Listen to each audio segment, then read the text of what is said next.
کوئی اس سے پہلے نماز، روزہ، حج، زکوٰۃ کسی چیز میں نہیں تھا. ہم آزمائش کے ساتھ جتنے اللہ کی طرف جاتے ہیں نعمتوں کے ساتھ اتنے نہیں جاتے. یہ مانی ہوئی بات ہے، ہم سب کا تجربہ ہے. تو اس لیے بہت ضروری ہے کہ ہم کوشش کریں اور اس کے ساتھ ساتھ اللہ سے دعا کرتے رہیں. وَجْعَلْنَا لِلْمُتَّقِينَ إِمَامًا، اللہ ہمیں متقی ساتھی دے، متقی دوست دے، متقی اٹھنے بیٹھنے والے دے. ایسے لوگوں میں اٹھے بیٹھے ملیں جلیں اور ان کی رہنمائی کریں کہ جو تقوی والے ہوں، تاکہ ہمارے تقوی میں بھی اضافہ ہوتا چلا جائے. کیونکہ انسان اپنے ماحول کی پیداوار ہوتا ہے. جس طرح کے دوستوں میں، جس طرح کے لوگوں میں وہ رہتا ہے، ویسی ہی سوچ اس کی بننا شروع ہو جاتی ہے. اور پھر ابراہیم علیہ السلام کی دعا بھی کہ ربی ہب لی من الصالحین، کہ اللہ اپنے پاس سے ہی صالح بچہ دے دے، میں تو نیک بنانے سے رہا. اور یہ ابراہیم علیہ السلام مانگ رہے ہیں، اور اللہ سبحانہ تعالیٰ نے پھر ان کو کیسی نیک اولاد عطا کی. اسماعیل علیہ السلام کتنے فرما بردار تھے، اسحاق علیہ السلام کتنے غلام علیم تھے، علم والے، اور ان کی نسل میں بھی علم آیا. اور پھر آپ دیکھیے کہ ابراہیم علیہ السلام نے یہاں صرف یہ نہیں کہا کہ ربی حبلی من الصالحین، بلکہ اس سے پہلے ایک بات کہی تھی. وہ کیا تھی؟ سورہ صافات میں وقال انی ذاہب الی ربی سیہدین، میں اپنے رب کی طرف جا رہا ہوں، میں رب کا بن رہا ہوں، وہ مجھے ہدایت دے گا. پھر مانگا اللہ مجھے نیک اولاد بھی دے. ہم کیا کرتے ہیں؟ ہم خود تو نیک بنتے نہیں، انی ذاہب الی ربی کرتے نہیں، نہ نیکی کی طرف جاتے ہیں، نہ نیک کام کرتے ہیں، نہ دین کا کام کرتے ہیں، اور پھر ہم کہتے ہیں اللہ مجھے نیک اولاد دے، میری اولاد کو نیک بنا دو. یہ کیسے ہوگا؟ پہلے آپ خود تو بنے، پہلے آپ خود تو وہ کام کریں کہ جو آپ کو کر کے دکھانے ہیں بچے کو کہ ایسے نیک کام کرتے ہیں. اور پھر آپ دیکھیں کہ ابن جریر طبری کہتے ہیں کہ ابراہیم علیہ السلام کی دعا یہ تھی کہ اللہ مجھے اپنی طرف سے ایسا بیٹا عطا کر جو نیک لوگوں میں سے ہو، ایسے لوگ جو تیری اطاعت کرتے ہیں، تیری نافرمانی نہیں کرتے، زمین میں اصلاح کے کام کرتے ہیں اور زمین میں فساد برپا نہیں کرتے. یعنی مجھے ایسی اولاد چاہیے. اس سے یہ بات بھی پتہ چلتی ہے کہ انسان خواہ کتنا ہی قدر و منزلت والا ہو، خلیل اللہ ہی کیوں نہ ہو، پھر بھی وہ اللہ کا محتاج ہے. پھر بھی وہ اللہ تعالیٰ سے دعائیں کرے کہ ربی حبلی من الصالحین. اور اصلاح کی اپنی ایک اہمیت ہے، یعنی صرف اولاد نہیں مانگی بلکہ نیک اولاد مانگی، کیونکہ صرف اولاد آپ کے لیے مصیبت کا سبب ہو سکتی ہے اور نیک اولاد آپ کے لیے آنکھوں کی ٹھنڈک کا سبب ہوگی. اور پھر یہ کہ ابراہیم علیہ السلام کی دعاؤں میں وَمِن ذُرِّيَّتِنَا أُمَّةً مُسْلِمَةً لَكَ، سبحان اللہ، اتنی بڑی دعا مانگ لی. یعنی صرف نیک اولاد نہیں بلکہ ہماری ذریات، یعنی اولاد کی اولاد، اولاد کی اولاد، اولاد کی اولاد، اس میں ایک امت مسلمہ پیدا کر دے. کتنے خوبصورت الفاظ کا چناؤ تھا.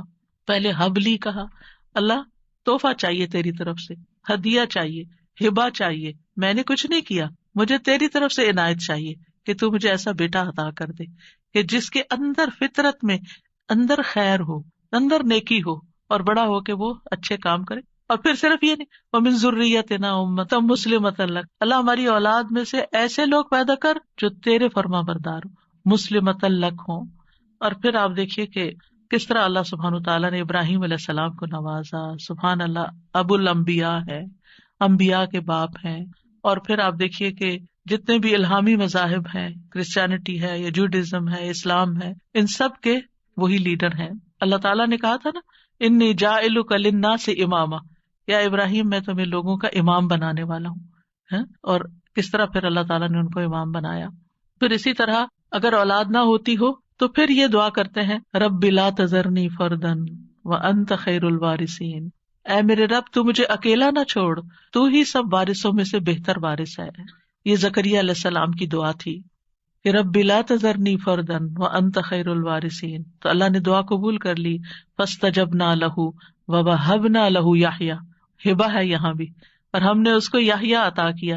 واصلحنا لہ زوجہ، اور اس کی بیوی کی اصلاح کر دی. کیوں؟ انہم کانوا یسارعون فی الخیرات، کیونکہ وہ نیکیوں میں سبقت کرتے تھے، نیکیوں میں دوڑ دوڑ کے جاتے تھے. وَيَدْعُونَنَا رَغَبًا وَرَهَبًا، اور وہ ہمیں رغبت اور رہبت، امید اور خوف کے ساتھ پکارتے تھے. وَكَانُوا لَنَا خَاشِعِينَ، یہ تین چیزیں دعاؤں کی قبولیت کا ذریعہ ہیں. نیکی کے کاموں میں تیز جانا، جلدی کرنا، سستی نہ کرنا. یسارعون، سرعت سے ہے یہ لفظ، کہ ان انبیاء کی دعائیں کیوں قبول ہوئی؟ کیونکہ وہ نیکی کے کاموں میں تیزی دکھاتے تھے.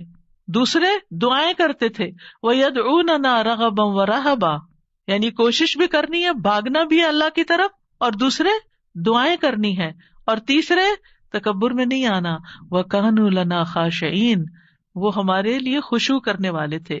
ابن قیم کہتے ہیں نیک اعمال کرنا اور اس کی طرف سبقت لے جانا دعا کی قبولیت کے بڑے اسباب میں سے ہے، اسی لیے اللہ تعالیٰ نے ان کی دعائیں قبول کر لی. پھر ایک اور دعا ہے جو حضرت زکریا علیہ السلام نے ہی مانگی، رب ہب لی من لدنک ذریۃ طیبہ انک سمیع الدعاء، اے میرے رب مجھے اپنی طرف سے نیک اور پاکیزہ اولاد عطا فرما، بے شک تو ہی دعائیں سننے والا ہے. یعنی ہبہ وہ ہوتا ہے نا جو بغیر معاوضے کے خوش دلی اور احسان کے طور پر کسی کو کوئی چیز دے دی جائے. یعنی ایک ہبہ ہوتا ہے کہ ہدیہ ہوتا ہے، ایک صدقہ ہوتا ہے. تو صدقہ وہ ہوتا ہے جس سے آخرت کا اجر و ثواب چاہیے، اور ہدیہ وہ ہوتا ہے جس سے تحفہ دینے والے اور جس کو تحفہ دیا گیا اس کے درمیان محبت پیدا کرنا مقصود ہوتا ہے. یعنی ہدیہ محبت کے لیے ہوتا ہے، اور ہبہ جو ہے وہ کسی مقصد کے لیے ہوتا ہے. ہبہ وہ چیز ہوتی ہے کہ جس کو ہبہ کی جاتی ہے صرف اس کا فائدہ مطلوب ہوتا ہے. ٹھیک ہے، مطلب یہ تھا کہ اللہ مجھے اپنے پاس سے ایسا ہدیہ دے جو بغیر کسی عوض کے، میری بغیر کسی کوشش اور محنت کے ہو، تو بس تو آپ عطا کر دے. من لدن کا، اپنے پاس سے دے دے، کیونکہ تیرے پاس تو سب کچھ ہے. اور پھر ذریۃ طیبہ دے جو اپنے اقوال و افعال میں پاک ہو، جسموں میں پاک ہو. انک سمیع الدعاء، آپ تو دعائیں سننے والے. یہ محبت اور رحمت کو کھینچ لانے والی بات ہے. تو دعا کرنا جو ہے انبیاء کی سنت ہے.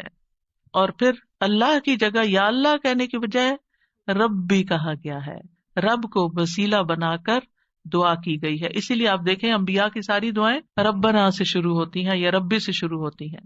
اور پھر صرف اولاد نہیں، نیک اولاد، اور پھر اولاد کو نیک بنانے کے اسباب بھی. اور پھر یہ یقین کہ دعا تقدیر کو بدل دیتی ہے. حضرت زکریا انتہائی بوڑھے تھے لیکن انہوں نے یقین سے دعا کی.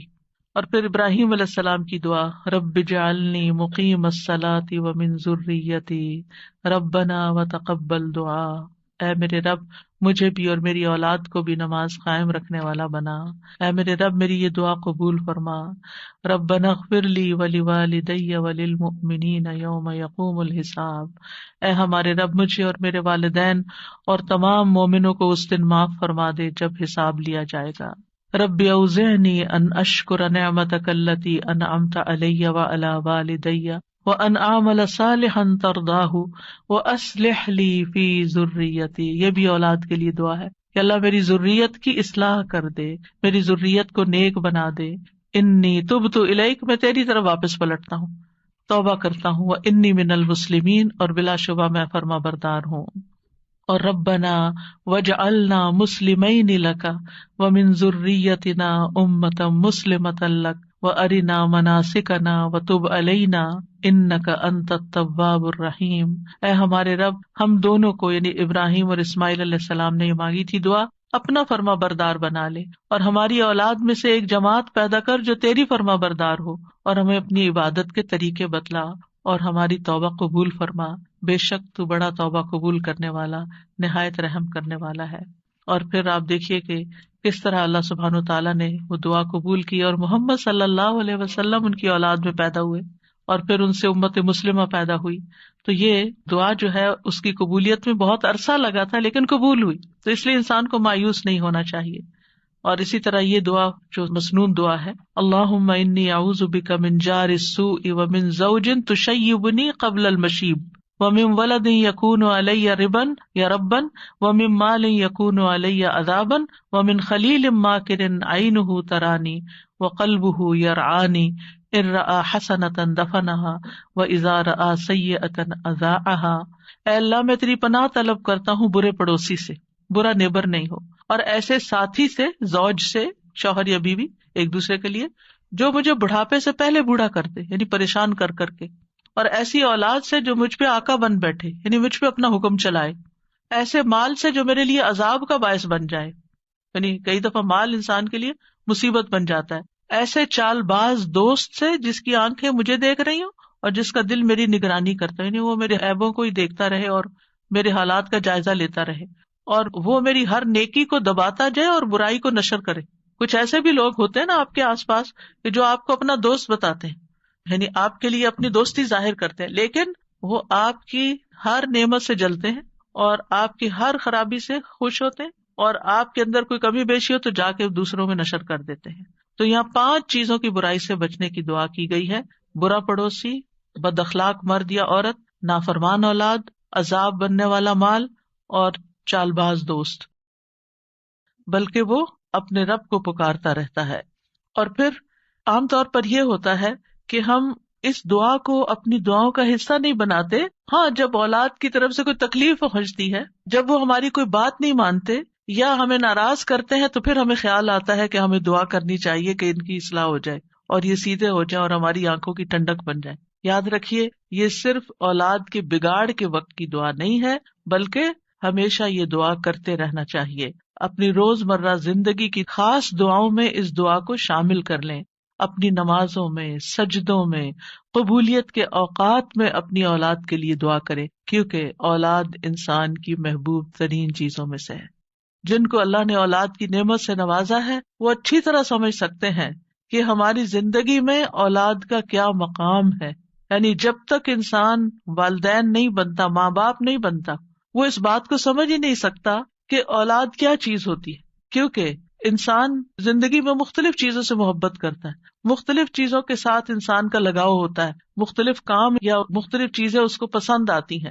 لیکن جب ایک عورت ماں بنتی ہے، ایک مرد جو ہے وہ باپ بنتا ہے، تو اس کے بعد اس کی زندگی میں جو تبدیلی آتی ہے، اس کے بعد اس کی زندگی کے اندر جو خوبصورتی آتی ہے، اس کے بعد اس کی زندگی کا جو محور اور مرکز بن جاتا ہے، اور اس کی تمام توجہ کا مرکز جو چیز بن جاتی ہے، اور دن رات کی یہ ڈیوٹی 24/7 کی ہوتی ہے.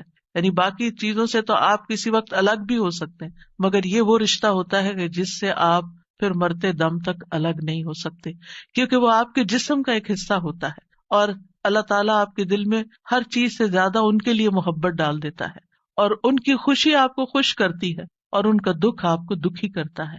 اس لیے انسان کو ہمیشہ اپنی دعاؤں میں یہ خاص دعا کرتے رہنا چاہیے، اور قبولیت کے اوقات میں بھی، کیونکہ اولاد سے ملنے والی آنکھوں کی ٹھنڈک اسی وقت ہوتی ہے جب اولاد سیدھے رستے پر ہوتی ہے، جب اولاد نیک ہوتی ہے، اچھے کام کر رہی ہوتی ہے، تو پھر ہی ماں باپ کی آنکھوں کی ٹھنڈک ہوتی ہے. اور اس دعا کے دوسرے حصے میں اپنے لیے دعا ہے کہ اللہ ہمیں متقین کا امام بنا. یعنی اولاد جو ہے، ہم اس کے ایک طرح سے امام ہوتے، جیسے حدیث میں آتا ہے نا، کلکم راعٍ وکلکم مسئول عن رعیتہ. تو ہر ایک ہم میں سے رائی ہے، ہر ایک لیڈر، ہر ایک ذمہ دار ہے. تو اللہ تعالیٰ ہمیں ماں باپ کی حیثیت میں ایسا رول ماڈل بنا کہ ہم متقی ہوں اور ہماری اولاد بھی متقی ہو. یعنی ہماری اولاد میں بھی نیکی ہو، اور پھر ہم نیکی کے ساتھ آگے ان کی رہنمائی کرنے والے ہوں. اور ویسے جنرل سینس بھی دیکھیں تو اس میں انسان کو ایک ہائیسٹ مقام حاصل کرنے کی دعا یہاں سکھائی گئی ہے. اور وہ کیا؟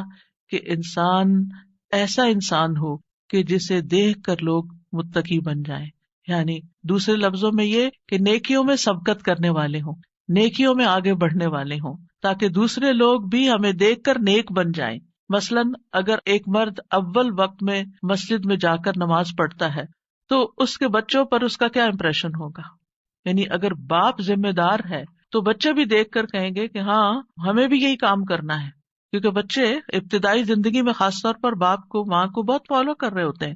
پھر اسی طرح اگر آپ کا پڑوسی آپ کو دیکھتا ہے، آپ کے کولیگز آپ کو دیکھتے ہیں کہ آپ کی توجہ سب سے زیادہ کس چیز کی طرف ہے، تو وہ بھی آپ کی دیکھا دیکھی نیکی کے کام میں آگے بڑھتے ہیں.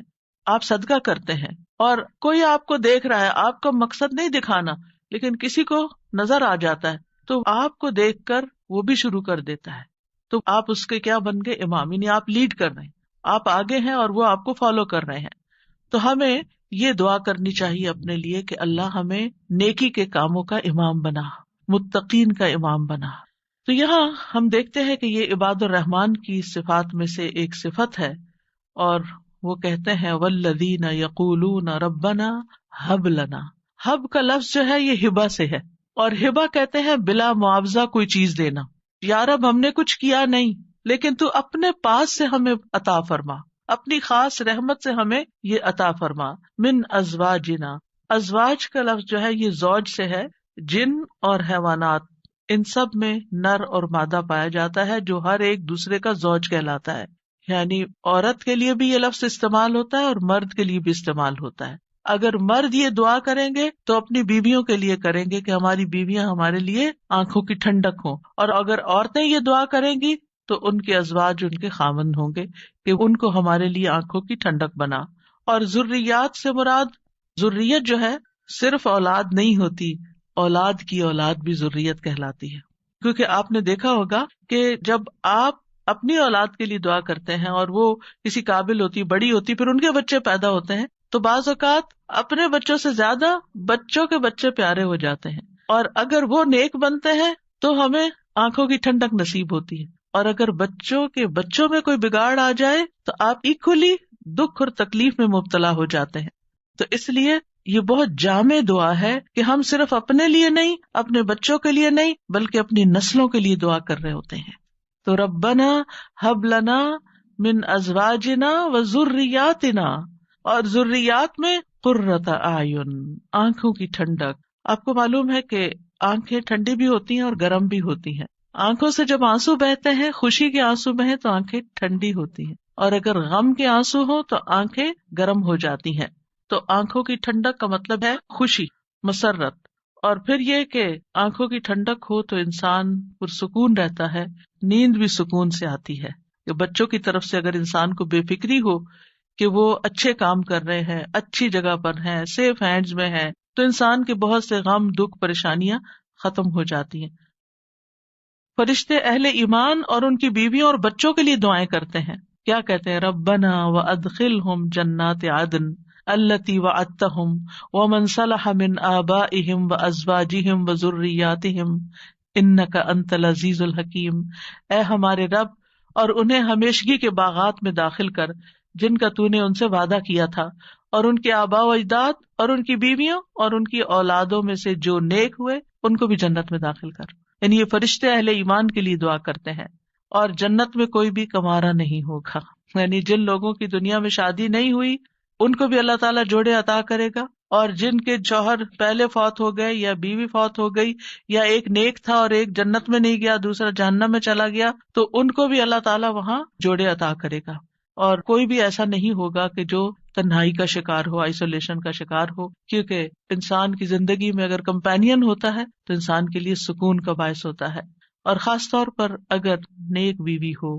قرآن مجید میں آتا ہے فالصالحات قانتات، نیک عورتیں وہ ہیں جو شوہروں کی فرما بردار ہوں، ان کی بات ماننے والی ہوں، اور ان کی عدم موجودگی میں اللہ کی حفاظت میں ان کے حقوق کی حفاظت کرنے والی ہوں، یعنی اپنی جان اور مال کی حفاظت کریں جب شوہر نہ بھی موجود ہوں۔ پھر ہمیں یہ کہا گیا کہ پاک دامن عورت سے شادی کی جائے، اور عورت سے شادی کا معیار کیا رکھا گیا؟ نبی صلی اللہ علیہ وسلم نے فرمایا عورت سے 4 چیزوں کی وجہ سے نکاح کیا جاتا ہے، اس کے مال و دولت کی وجہ سے، یا اس کے حسب نسب کی وجہ سے، یا اس کی خوبصورتی کی وجہ سے، یا اس کی دینداری کی وجہ سے۔ تیرے ہاتھ خاک آلود ہوں، دیندار عورت سے شادی کر کے کامیابی حاصل کرو، کیونکہ اگر دین والی تمہارے گھر میں آئے گی تو وہ اللہ سے ڈرنے والی ہوگی، اس کا اخلاق اچھا ہوگا، اس کے اندر بگاڑ نہیں ہوگا، تمہیں اس کو بار بار نماز کی پابندی کے لیے نہیں کہنا پڑے گا، اس کو نیکی کی طرف لانے کے لیے بہت ایفرٹ نہیں کرنی پڑے گی۔ اور پھر آپ دیکھیں کہ ایک ماں کے اوپر انحصار ہوتا ہے کہ بچوں کی کیا تربیت کرتی ہے، کیونکہ تربیت اولاد باپ کا حصہ کم ہوتا ہے، ماں کا حصہ زیادہ ہوتا ہے۔ اگر ایک بچہ اپنی ماں کو نیک دیکھتا ہے تو اس کے اندر ایک نیکی کی محبت پیدا ہوتی ہے۔ تو بہرحال یہ رشتے جو ہیں ان کے لیے دعا بھی ہے، اور اس کے ساتھ ساتھ انتخاب بھی اچھا ہو، اور پھر ان کو بنانے کے لیے کوشش بھی رہے۔ اللہ تعالیٰ مردوں کو حکم دیتے ہیں وَعَاشِرُوهُنَّ بِالْمَعْرُوفِ، عورتوں کے ساتھ بھلے طریقے سے زندگی بسر کرو، یعنی ان کے حقوق ادا کرو، اور ایک دوسرے سے محبت کرنا جو ہے یہ بھی دین کا حصہ ہے۔ عقبہ بن عامر کہتے ہیں میں نے رسول اللہ صلی اللہ علیہ وسلم کو یہ فرماتے ہوئے سنا کہ اسلام میں جائز لہو میں 3 چیزیں آتی ہیں: انسان کا اپنی بیوی میں مصروف ہونا، ہنسی مذاق کرنا، اپنے گھوڑے کی دیکھ بھال کرنا یعنی اس کے ساتھ ٹائم سپینڈ کرنا، اور تیر اندازی کرنا۔ بظاہر دیکھا جائے تو یہ ٹائم ویسٹر بھی ہو سکتے ہیں، لیکن یہ ہمارے دین میں ایک نیکی تصور کیے جاتے ہیں۔ یہ شغل جو ہیں یا یہ ہابیز جو ہیں یہ پسندیدہ ہے۔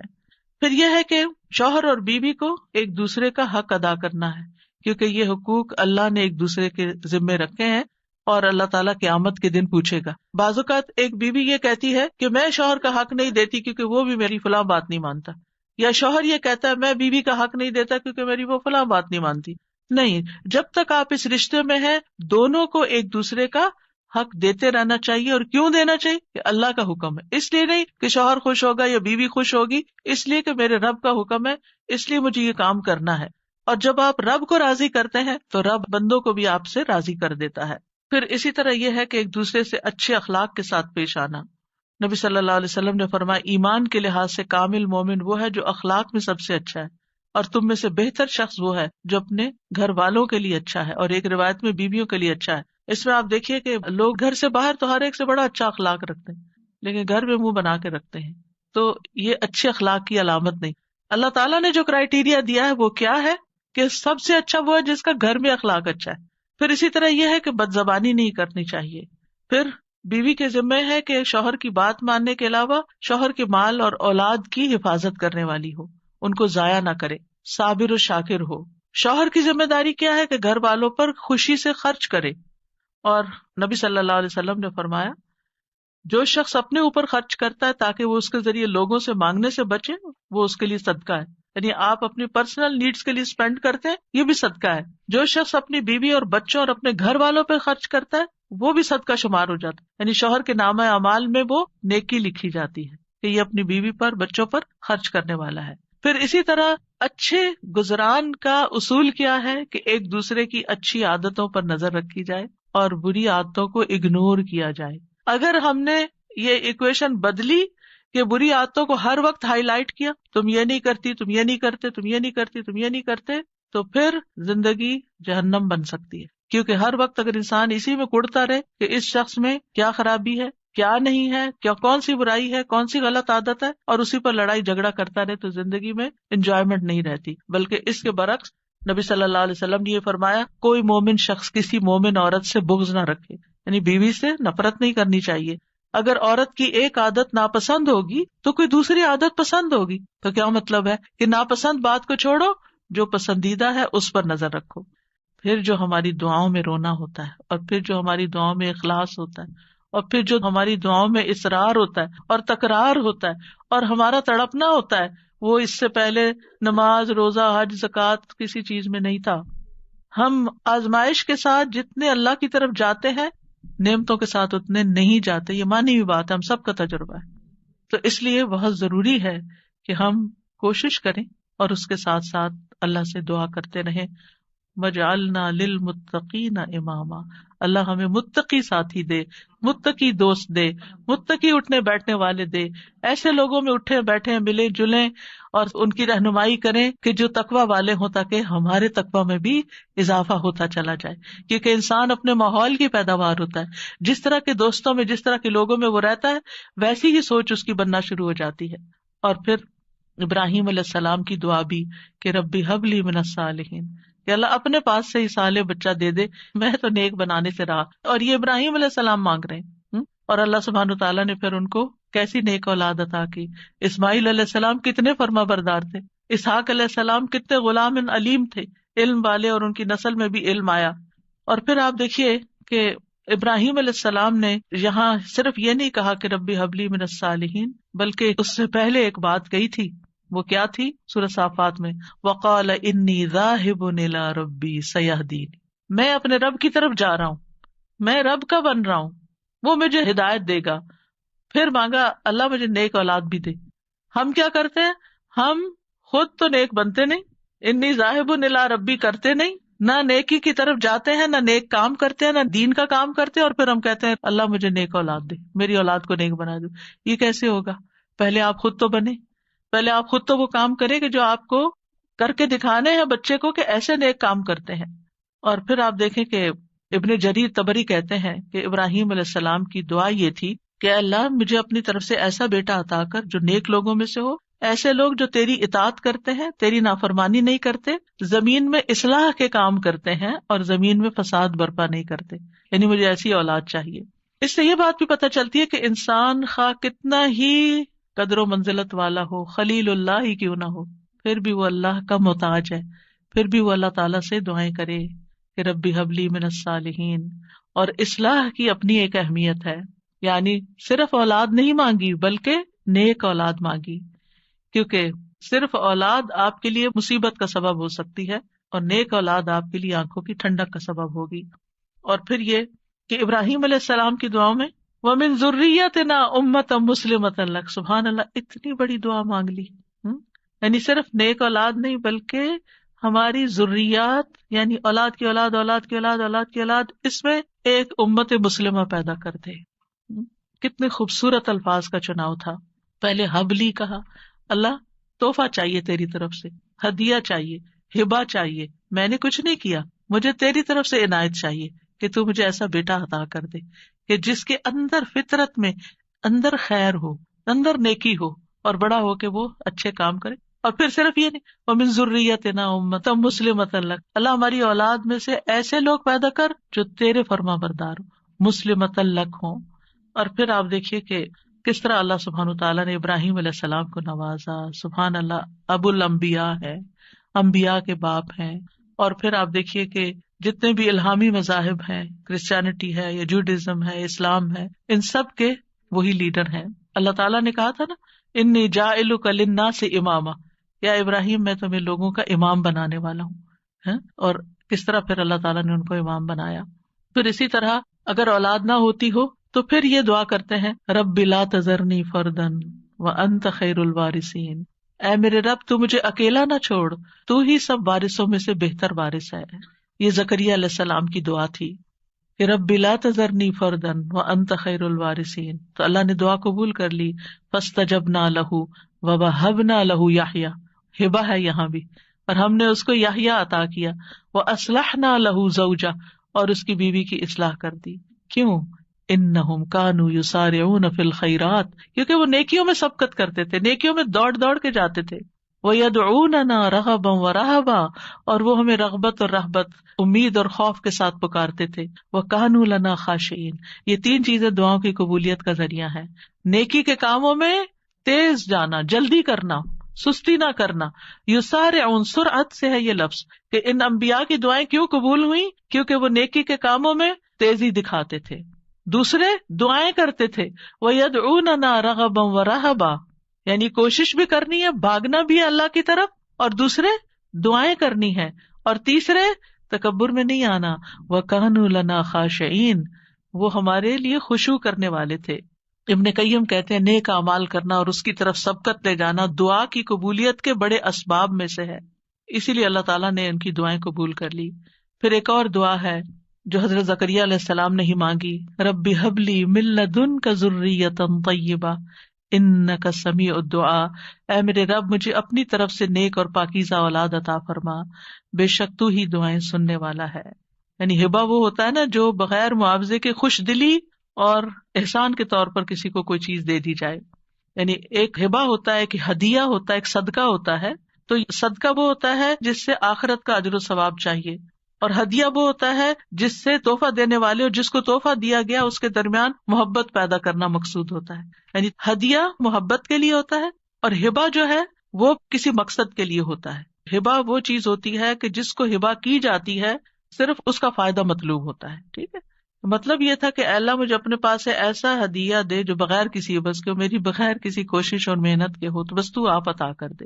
من لدن کا، اپنے پاس سے دے دے، کیونکہ تیرے پاس تو سب کچھ ہے. اور پھر ذریۃ طیبہ دے جو اپنے اقوال و افعال میں پاک ہو، جسموں میں پاک ہو. انک سمیع الدعاء، آپ تو دعائیں سننے والے. یہ محبت اور رحمت کو کھینچ لانے والی بات ہے. تو دعا کرنا جو ہے انبیاء کی سنت ہے. اور پھر اللہ کی جگہ یا اللہ کہنے کی بجائے رب بھی کہا گیا ہے، رب کو وسیلہ بنا کر دعا کی گئی ہے. اسی لیے آپ دیکھیں انبیاء کی ساری دعائیں ربنا سے شروع ہوتی ہیں یا ربی سے شروع ہوتی ہیں. اور پھر صرف اولاد نہیں، نیک اولاد، اور پھر اولاد کو نیک بنانے کے اسباب بھی. اور پھر یہ یقین کہ دعا تقدیر کو بدل دیتی ہے. حضرت زکریا انتہائی بوڑھے تھے لیکن انہوں نے یقین سے دعا کی. اور پھر ابراہیم علیہ السلام کی دعا، رب اجعلنی مقیم الصلاۃ ومن ذریتی ربنا وتقبل دعا، اے میرے رب مجھے بھی اور میری اولاد کو بھی نماز قائم رکھنے والا بنا. اے میرے رب میری یہ دعا قبول فرما. ربنا اغفر لی ولوالدی وللمؤمنین یوم یقوم الحساب، اے ہمارے رب مجھے اور میرے والدین اور تمام مومنوں کو اس دن معاف فرما دے جب حساب لیا جائے گا. رب اوزعنی ان اشکر نعمتک التی انعمت علی وعلی والدی وَأَنْ أَعْمَلَ صَالِحًا تَرْضَاهُ وَأَصْلِحْ لِي فِي ذُرِّيَّتِي. یہ بھی اولاد کے لیے دعا ہے کہ اللہ میری ذریت کی اصلاح کر دے، میری ذریت کو نیک بنا دے. انی تبت الیک، میں تیری طرف واپس پلٹتا ہوں، توبہ کرتا ہوں. وانی من المسلمین، اور بلا شبہ میں فرما بردار ہوں. اور ربنا وجعلنا مسلمین لک ومن ذریتنا امۃ مسلمۃ لک وارنا مناسکنا وتب علینا انک انت التواب الرحیم. اے ہمارے رب، ہم دونوں کو یعنی ابراہیم اور اسماعیل علیہ السلام نے یہ مانگی تھی دعا، اپنا فرما بردار بنا لے، اور ہماری اولاد میں سے ایک جماعت پیدا کر جو تیری فرما بردار ہو، اور ہمیں اپنی عبادت کے طریقے بتلا اور ہماری توبہ قبول فرما. بے شک تو بڑا توبہ قبول کرنے والا، نہایت رحم کرنے والا ہے. اور پھر آپ دیکھیے کہ کس طرح اللہ سبحانہ وتعالیٰ نے وہ دعا قبول کی، اور محمد صلی اللہ علیہ وسلم ان کی اولاد میں پیدا ہوئے، اور پھر ان سے امت مسلمہ پیدا ہوئی. تو یہ دعا جو ہے اس کی قبولیت میں بہت عرصہ لگا تھا، لیکن قبول ہوئی. تو اس لیے انسان کو مایوس نہیں ہونا چاہیے.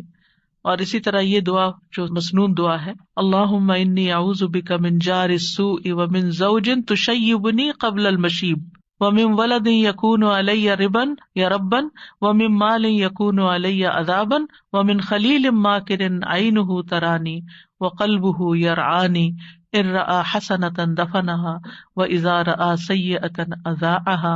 اے اللہ میں تیری پناہ طلب کرتا ہوں برے پڑوسی سے، برا نیبر نہیں ہو، اور ایسے ساتھی سے، زوج سے، شوہر یا بیوی ایک دوسرے کے لیے، جو مجھے بڑھاپے سے پہلے بوڑھا کر دے یعنی پریشان کر کر کے، اور ایسی اولاد سے جو مجھ پہ آقا بن بیٹھے یعنی مجھ پہ اپنا حکم چلائے، ایسے مال سے جو میرے لیے عذاب کا باعث بن جائے، یعنی کئی دفعہ مال انسان کے لیے مصیبت بن جاتا ہے، ایسے چال باز دوست سے جس کی آنکھیں مجھے دیکھ رہی ہوں اور جس کا دل میری نگرانی کرتا ہے، یعنی وہ میرے عیبوں کو ہی دیکھتا رہے اور میرے حالات کا جائزہ لیتا رہے، اور وہ میری ہر نیکی کو دباتا جائے اور برائی کو نشر کرے.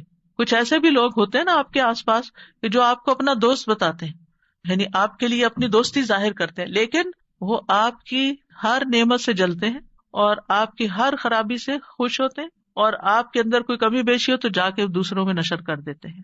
تو یہاں 5 چیزوں کی برائی سے بچنے کی دعا کی گئی ہے: برا پڑوسی، بد اخلاق مرد یا عورت، نافرمان اولاد، عذاب بننے والا مال، اور چال باز دوست. بلکہ وہ اپنے رب کو پکارتا رہتا ہے. اور پھر عام طور پر یہ ہوتا ہے کہ ہم اس دعا کو اپنی دعاؤں کا حصہ نہیں بناتے.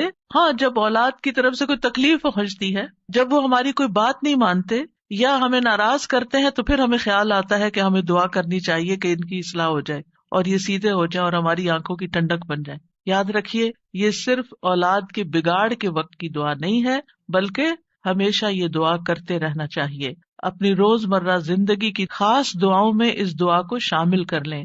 اپنی نمازوں میں، سجدوں میں، قبولیت کے اوقات میں اپنی اولاد کے لیے دعا کریں، کیونکہ اولاد انسان کی محبوب ترین چیزوں میں سے ہے. جن کو اللہ نے اولاد کی نعمت سے نوازا ہے وہ اچھی طرح سمجھ سکتے ہیں کہ ہماری زندگی میں اولاد کا کیا مقام ہے. یعنی جب تک انسان والدین نہیں بنتا، ماں باپ نہیں بنتا، وہ اس بات کو سمجھ ہی نہیں سکتا کہ اولاد کیا چیز ہوتی ہے. کیونکہ انسان زندگی میں مختلف چیزوں سے محبت کرتا ہے، مختلف چیزوں کے ساتھ انسان کا لگاؤ ہوتا ہے، مختلف کام یا مختلف چیزیں اس کو پسند آتی ہیں. لیکن جب ایک عورت ماں بنتی ہے، ایک مرد جو ہے وہ باپ بنتا ہے، تو اس کے بعد اس کی زندگی میں جو تبدیلی آتی ہے، اس کے بعد اس کی زندگی کے اندر جو خوبصورتی آتی ہے، اس کے بعد اس کی زندگی کا جو محور اور مرکز بن جاتا ہے، اور اس کی تمام توجہ کا مرکز جو چیز بن جاتی ہے، اور دن رات کی یہ ڈیوٹی 24/7 کی ہوتی ہے. یعنی باقی چیزوں سے تو آپ کسی وقت الگ بھی ہو سکتے ہیں، مگر یہ وہ رشتہ ہوتا ہے کہ جس سے آپ پھر مرتے دم تک الگ نہیں ہو سکتے، کیونکہ وہ آپ کے جسم کا ایک حصہ ہوتا ہے. اور اللہ تعالیٰ آپ کے دل میں ہر چیز سے زیادہ ان کے لیے محبت ڈال دیتا ہے، اور ان کی خوشی آپ کو خوش کرتی ہے اور ان کا دکھ آپ کو دکھی کرتا ہے. اس لیے انسان کو ہمیشہ اپنی دعاؤں میں یہ خاص دعا کرتے رہنا چاہیے، اور قبولیت کے اوقات میں بھی، کیونکہ اولاد سے ملنے والی آنکھوں کی ٹھنڈک اسی وقت ہوتی ہے جب اولاد سیدھے رستے پر ہوتی ہے، جب اولاد نیک ہوتی ہے، اچھے کام کر رہی ہوتی ہے، تو پھر ہی ماں باپ کی آنکھوں کی ٹھنڈک ہوتی ہے. اور اس دعا کے دوسرے حصے میں اپنے لیے دعا ہے کہ اللہ ہمیں متقین کا امام بنا. یعنی اولاد جو ہے ہم اس کے ایک طرح سے امام ہوتے ہیں. جیسے حدیث میں آتا ہے نا، کلکم راعٍ وکلکم مسئول عن رعیتہ، تو ہر ایک ہم میں سے رائی ہے، ہر ایک لیڈر، ہر ایک ذمہ دار ہے. تو اللہ تعالیٰ ہمیں ماں باپ کی حیثیت میں ایسا رول ماڈل بنا کہ ہم متقی ہوں اور ہماری اولاد بھی متقی ہو، یعنی ہماری اولاد میں بھی نیکی ہو اور پھر ہم نیکی کے ساتھ آگے ان کی رہنمائی کرنے والے ہوں. اور ویسے جنرل سینس بھی دیکھیں تو اس میں انسان کو ایک ہائیسٹ مقام حاصل کرنے کی دعا یہاں سکھائی گئی ہے، اور وہ کیا کہ انسان ایسا انسان ہو کہ جسے دیکھ کر لوگ متقی بن جائیں. یعنی دوسرے لفظوں میں یہ کہ نیکیوں میں سبقت کرنے والے ہوں، نیکیوں میں آگے بڑھنے والے ہوں، تاکہ دوسرے لوگ بھی ہمیں دیکھ کر نیک بن جائیں. مثلاً اگر ایک مرد اول وقت میں مسجد میں جا کر نماز پڑھتا ہے تو اس کے بچوں پر اس کا کیا امپریشن ہوگا؟ یعنی اگر باپ ذمہ دار ہے تو بچے بھی دیکھ کر کہیں گے کہ ہاں ہمیں بھی یہی کام کرنا ہے، کیونکہ بچے ابتدائی زندگی میں خاص طور پر باپ کو ماں کو بہت فالو کر رہے ہوتے ہیں. پھر اسی طرح اگر آپ کا پڑوسی آپ کو دیکھتا ہے، آپ کے کولیگز آپ کو دیکھتے ہیں کہ آپ کی توجہ سب سے زیادہ کس چیز کی طرف ہے، تو وہ بھی آپ کی دیکھا دیکھی نیکی کے کام میں آگے بڑھتے ہیں. آپ صدقہ کرتے ہیں اور کوئی آپ کو دیکھ رہا ہے، آپ کا مقصد نہیں دکھانا، لیکن کسی کو نظر آ جاتا ہے تو آپ کو دیکھ کر وہ بھی شروع کر دیتا ہے، تو آپ اس کے کیا بن گئے؟ امام. یعنی آپ لیڈ کر رہے ہیں، آپ آگے ہیں اور وہ آپ کو فالو کر رہے ہیں. تو ہمیں یہ دعا کرنی چاہیے اپنے لیے کہ اللہ ہمیں نیکی کے کاموں کا امام بنا، متقین کا امام بنا. تو یہاں ہم دیکھتے ہیں کہ یہ عباد الرحمن کی صفات میں سے ایک صفت ہے، اور وہ کہتے ہیں والذین یقولون ربنا ہب لنا.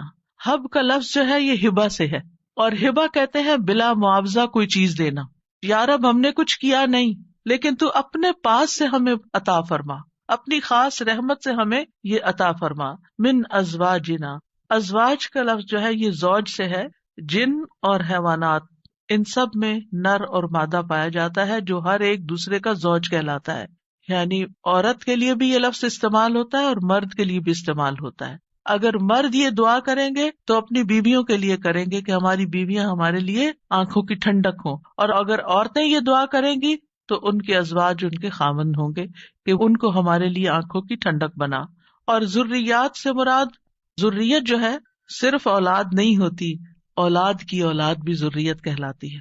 کیونکہ آپ نے دیکھا ہوگا کہ جب آپ اپنی اولاد کے لیے دعا کرتے ہیں اور وہ کسی قابل ہوتی، بڑی ہوتی، پھر ان کے بچے پیدا ہوتے ہیں تو بعض اوقات اپنے بچوں سے زیادہ بچوں کے بچے پیارے ہو جاتے ہیں، اور اگر وہ نیک بنتے ہیں تو ہمیں آنکھوں کی ٹھنڈک نصیب ہوتی ہے. اور اگر بچوں کے بچوں میں کوئی بگاڑ آ جائے تو آپ ایکولی دکھ اور تکلیف میں مبتلا ہو جاتے ہیں.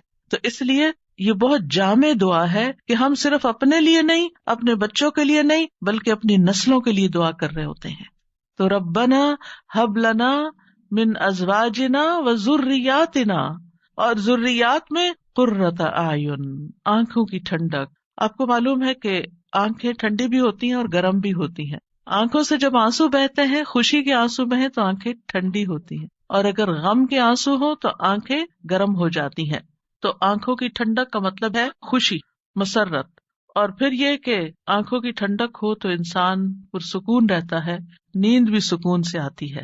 کہ بچوں کی طرف سے اگر انسان کو بے فکری ہو کہ وہ اچھے کام کر رہے ہیں، اچھی جگہ پر ہیں، سیف ہینڈز میں ہیں، تو انسان کے بہت سے غم، دکھ، پریشانیاں ختم ہو جاتی ہیں. فرشتے اہل ایمان اور ان کی بیویوں اور بچوں کے لیے دعائیں کرتے ہیں. کیا کہتے ہیں؟ ربنا وادخلہم جنات عدن التی وعدتہم ومن صلح من آبائہم وازواجہم وذریاتہم انک انت العزیز الحکیم. اے ہمارے رب، اور انہیں ہمیشگی کے باغات میں داخل کر جن کا تو نے ان سے وعدہ کیا تھا، اور ان کے آباء و اجداد اور ان کی بیویوں اور ان کی اولادوں میں سے جو نیک ہوئے ان کو بھی جنت میں داخل کر. یعنی یہ فرشتے اہل ایمان کے لیے دعا کرتے ہیں.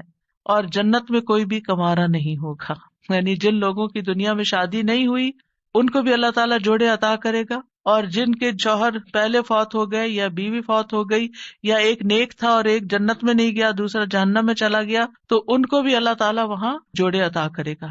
اور کوئی بھی ایسا نہیں ہوگا کہ جو تنہائی کا شکار ہو، آئسولیشن کا شکار ہو، کیونکہ انسان کی زندگی میں اگر کمپینین ہوتا ہے تو انسان کے لیے سکون کا باعث ہوتا ہے. اور خاص طور پر اگر نیک بیوی ہو، قرآن مجید میں آتا ہے فالصالحات قانتات، نیک عورتیں وہ ہیں جو شوہروں کی فرما بردار ہوں، ان کی بات ماننے والی ہوں، اور ان کی عدم موجودگی میں اللہ کی حفاظت میں ان کے حقوق کی حفاظت کرنے والی ہوں، یعنی اپنی جان اور مال کی حفاظت کریں جب شوہر نہ بھی موجود ہوں۔ پھر ہمیں یہ کہا گیا کہ پاک دامن عورت سے شادی کی جائے، اور عورت سے شادی کا معیار کیا رکھا گیا؟ نبی صلی اللہ علیہ وسلم نے فرمایا عورت سے 4 چیزوں کی وجہ سے نکاح کیا جاتا ہے، اس کے مال و دولت کی وجہ سے، یا اس کے حسب نسب کی وجہ سے، یا اس کی خوبصورتی کی وجہ سے، یا اس کی دینداری کی وجہ سے۔ تیرے ہاتھ خاک آلود ہوں، دیندار عورت سے شادی کر کے کامیابی حاصل کرو، کیونکہ اگر دین والی تمہارے گھر میں آئے گی تو وہ اللہ سے ڈرنے والی ہوگی، اس کا اخلاق اچھا ہوگا، اس کے اندر بگاڑ نہیں ہوگا، تمہیں اس کو بار بار نماز کی پابندی کے لیے نہیں کہنا پڑے گا، اس کو نیکی کی طرف لانے کے لیے بہت ایفرٹ نہیں کرنی پڑے گی۔ اور پھر آپ دیکھیں کہ ایک ماں کے اوپر انحصار ہوتا ہے کہ بچوں کی کیا تربیت کرتی ہے، کیونکہ تربیت اولاد باپ کا حصہ کم ہوتا ہے، ماں کا حصہ زیادہ ہوتا ہے۔ اگر ایک بچہ اپنی ماں کو نیک دیکھتا ہے تو اس کے اندر ایک نیکی کی محبت پیدا ہوتی ہے۔ تو بہرحال یہ رشتے جو ہیں ان کے لیے دعا بھی ہے، اور اس کے ساتھ ساتھ انتخاب بھی اچھا ہو، اور پھر ان کو بنانے کے لیے کوشش بھی رہے۔ اللہ تعالیٰ مردوں کو حکم دیتے ہیں وَعَاشِرُوهُنَّ بِالْمَعْرُوفِ، عورتوں کے ساتھ بھلے طریقے سے زندگی بسر کرو، یعنی ان کے حقوق ادا کرو، اور ایک دوسرے سے محبت کرنا جو ہے یہ بھی دین کا حصہ ہے۔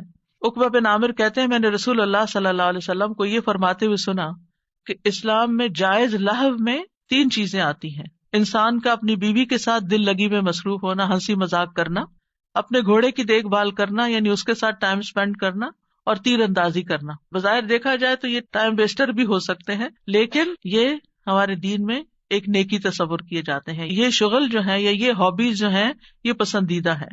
پھر یہ ہے کہ شوہر اور بیوی کو ایک دوسرے کا حق ادا کرنا ہے، کیونکہ یہ حقوق اللہ نے ایک دوسرے کے ذمے رکھے ہیں، اور اللہ تعالیٰ قیامت کے دن پوچھے گا۔ بعض اوقات ایک بیوی یہ کہتی ہے کہ میں شوہر کا حق نہیں دیتی کیونکہ وہ بھی میری فلاں بات نہیں مانتا، یا شوہر یہ کہتا ہے میں بیوی کا حق نہیں دیتا کیونکہ میری وہ فلاں بات نہیں مانتی۔